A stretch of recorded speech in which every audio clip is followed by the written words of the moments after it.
Тия миналия път как ми избягах, ама нещо имам им книжките, казал съм на колегите, ще ги хванаме. Тя тук се скри, че видях зад нас полиция.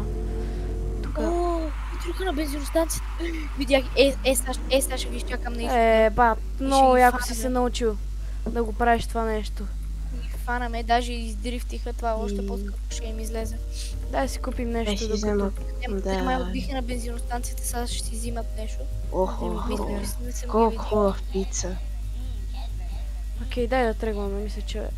Да, мисля, че вече го няма. Сега. Давай, тръгваме. Бързо. Няма смисъл да се бавиш.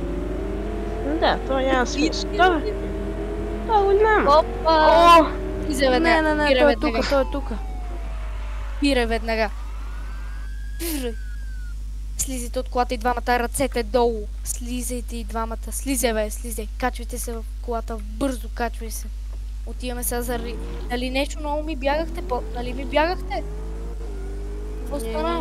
Нещо май ми фанаха. Сега нещо не ни отиваме, а? Ай, си вкусните. Към район.